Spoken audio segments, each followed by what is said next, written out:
Finlands vice statsminister Riikka Purra, tillika partiordförande för Sannfinländarna och finansminister, befinner sig i Sverige för att bland annat träffa sin svenska motsvarighet, finansminister Elisabeth Svantesson. Riks passade då på att få en intervju med Riikka Purra på finska ambassaden i Stockholm. What could you say? What kind of party is Sannfinländarna? Well, we are pretty close to Sweden Democrats as a party profile.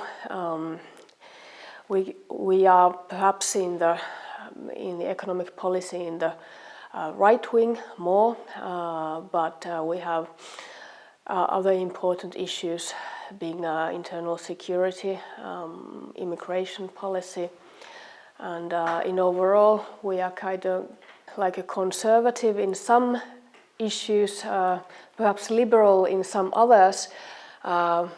We are mainly focusing on the national interest and especially the interest of the Finnish citizens.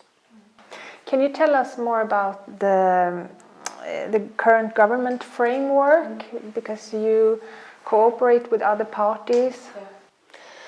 Yes, we are a coalition of 4 parties. The Prime Minister Party is a National Coalition Party, and we are the second largest, and 2 others are small ones, Christian Democrats and Swedish People's Party. We had quite long negotiations that took 2 months. Wasn't easy, but we got a good program. This coalition is quite similar to the Swedish coalition and our Tidö agreement.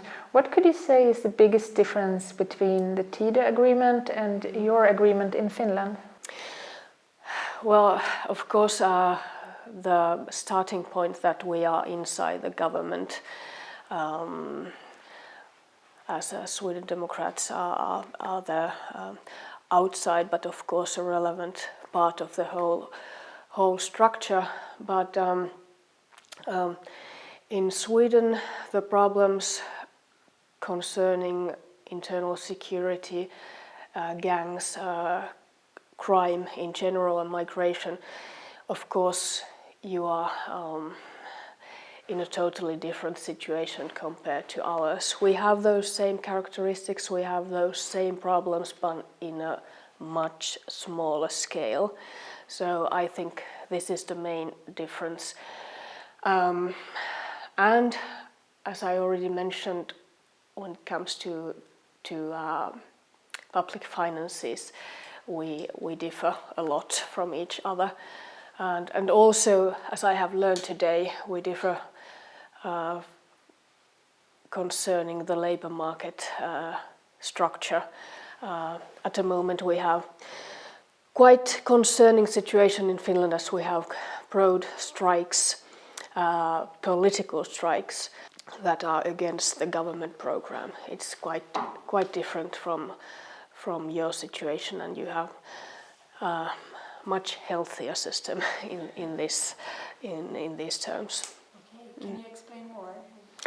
Well, you don't have the culture of political striking, or there is a restriction, but our legislation is from the 1940s, and it has been very difficult to make any reforms and improvements, and the same goes for local bargaining and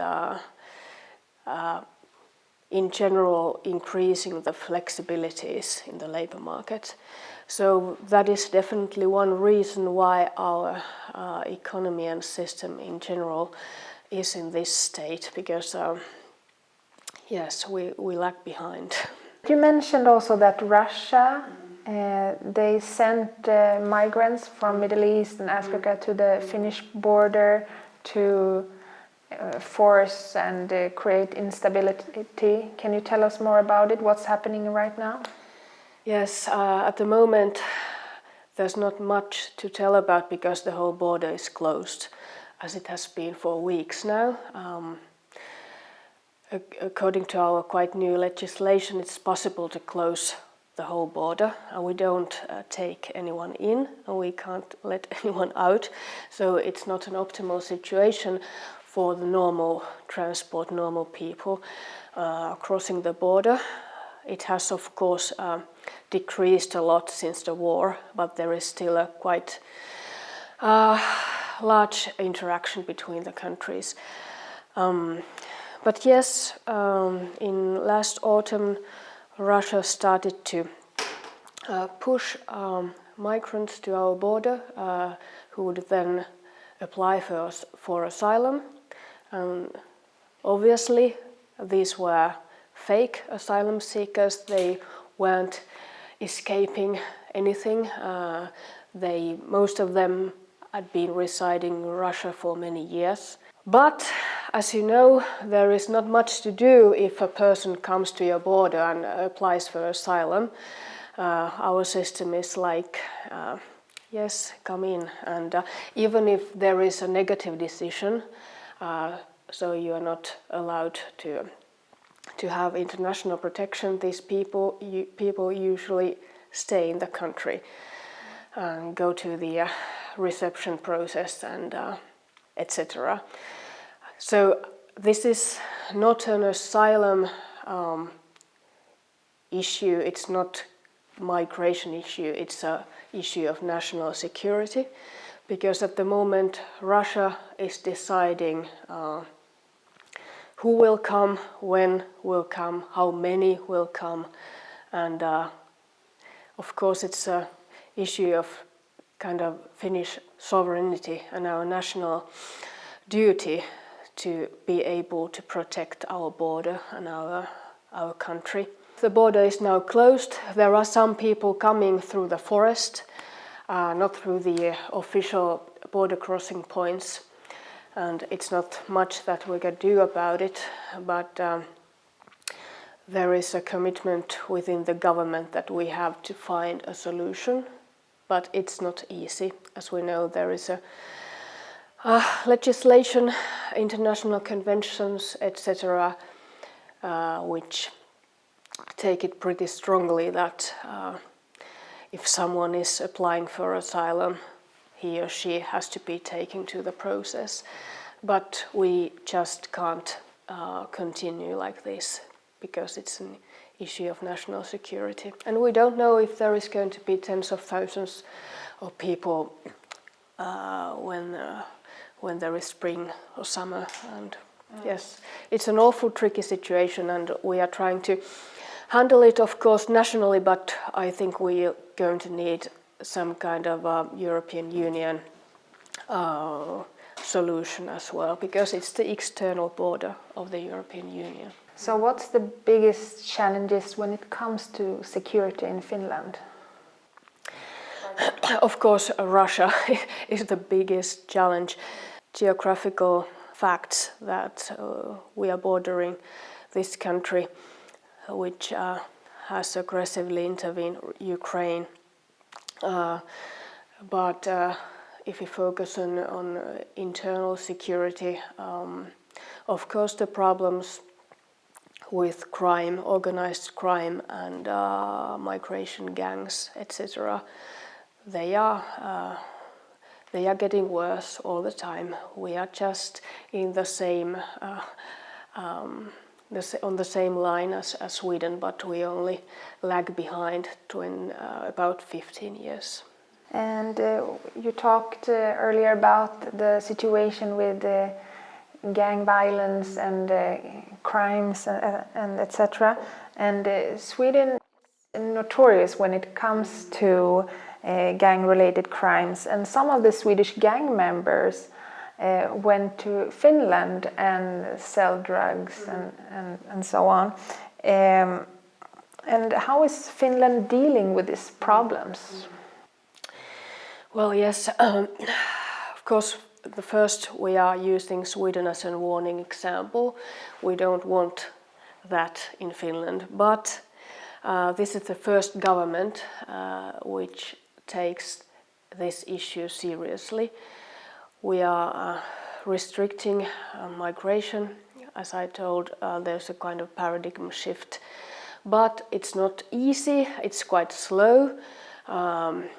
We are combating crime, and our Minister of Justice is quite busy trying to improve criminal policies in Finland, and pretty much the same mechanisms as you have in Sweden, but we don't have that serious situation, and the other difference is that we don't have money. Our public finances, we are broke, so we don't have the resources needed to invest in these sectors. But we are trying to improve the legislation and change the migration policy, for instance. And Sweden had mass migration for decades, and what is Finland doing not ending up in the same situation as Sweden? Yes, our government program has many restrictions, especially to the humanitarian side of migration.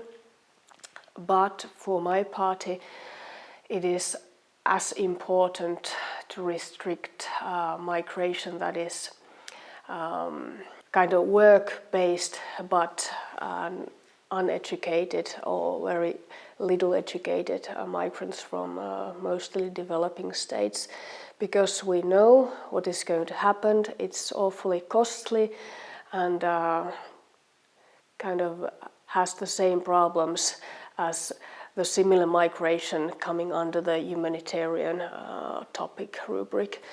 And the other parties in the government, they don't see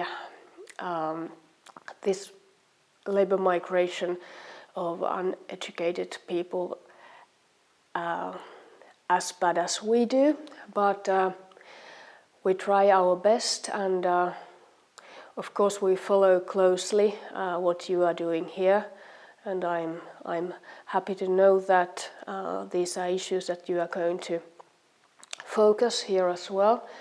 You have received awful loads of people coming to the low-paid sectors, and it has problems, and it has caused a lot of negative phenomena. Yeah.